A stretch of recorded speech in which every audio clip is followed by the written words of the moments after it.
حضرت عمر رضی اللہ عنہ کے دور میں دو شخص آپس میں لڑتے ہوئے ان کی دربار میں داخل ہوئے اور ایک دوسرے کے اوپر وہ الزام تراشی کرنے لگے کہ تو میرا بھائی نہیں ہے، میرے باپ کی ملکت کا وارث میں اکیلا ہوں۔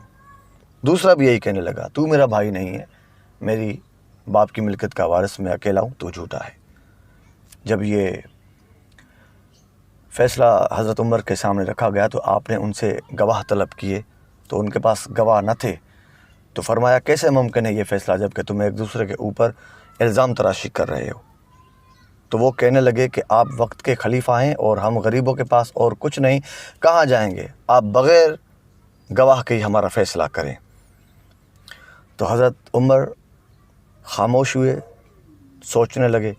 سوچنے کے بعد حضرت عمار یاسر سے کہنے لگے کہ شرع کے مطابق ہم نے گواہ طلب کیا لیکن ان کے پاس کوئی گواہ نہیں، تو اب یہ فیصلہ کیسے کیا جائے؟ تو حضرت عمار یاسر نے یہ مشورہ دیا، ہمیں حضرت علی سے رجوع کرنا چاہیے، کیونکہ آپ صلی اللہ علیہ وآلہ وسلم کی حدیث مبارک ہے کہ تم سب میں بہترین قاضی علی ہے۔ یہ سنتے ہی حضرت عمر رضی اللہ عنہ نے حضرت عمار یاسر کو دعا دی کہ اللہ تمہیں اس کی جزا اور خیر دے۔ کیا خوبصورت بات یاد دلا دی، بے شک علی بہترین فیصلہ کرنے والے ہیں۔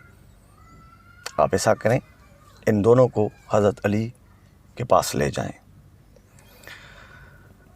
حضرت عمار یاسر فرماتے ہیں کہ جب میں باب العلم کے دروازے پر گیا، اندر سے ہی انہوں نے مجھے دیکھ کے ہاتھوں سے اشارہ کیا، وہیں لے چلو ان دونوں کو، میں خود وہاں پہ آ رہا ہوں۔ ہم وہاں پہنچے اور تھوڑی دیر کے بعد مولا علی بھی وہاں تشریف فرما ہوئے۔ سارا مسئلہ مولا علی کے سامنے پیش کیا گیا تو آپ نے ان دونوں کو الگ الگ کر کے ایک سوال پوچھا، سچ بتاؤ تم کون ہو اور ملکیت کا وارث کون ہے؟ تو وہ اپنے قول پہ ڈٹے رہے اور یہی کہنے لگے کہ میں وارث ہوں، یہ میرا بھائی نہیں، جھوٹا ہے۔ دونوں کے بیان یہی تھے۔ مولا علی نے پوچھا تمہارے والد کی قبر کہاں پر ہے؟ کہا فلاں قبرستان میں۔ حکم جاری کیا کہ جاؤ اس قبرستان میں، اس قبر کو کھود کے اس میں سے ایک ہڈی میرے پاس لے آؤ۔ حکم پر عمل ہوا، قبرستان گئے، قبر کھودی، ایک ہڈی ملی، مولا علی کے سامنے پیش کی گئی۔ پھر آپ نے فرمایا کہ ان دونوں کا اب تھوڑا تھوڑا خون دو برتنوں میں پیش کیا جائے۔ ان دونوں کا خون نکال کے دو برتن مولا علی کے سامنے رکھے گئے، ایک برتن میں ایک کا خون، دوسرے برتن میں دوسرے کا خون۔ مولا علی نے وہ ہڈی اٹھائی، اس کے دو ٹکڑے کیے، ایک حصہ ایک برتن میں، دوسرا حصہ دوسرے برتن میں، اور اس برتن کو، ان دونوں برتن کو ڈھانپ دیا۔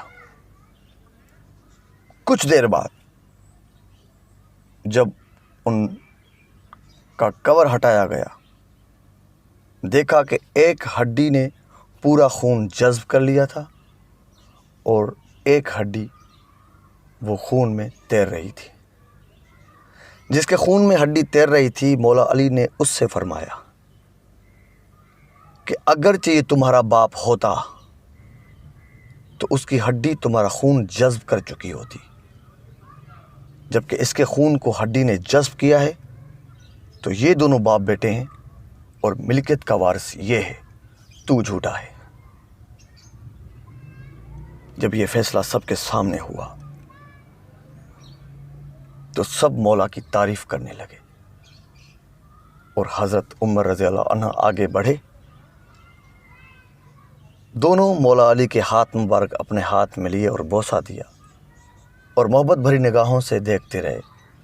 ان کی آنکھوں میں آنسو جاری ہوئے اور یہ فرمانے لگے کہ یا اللہ، علی کے بغیر اس عمر کو زندہ نہ رکھنا۔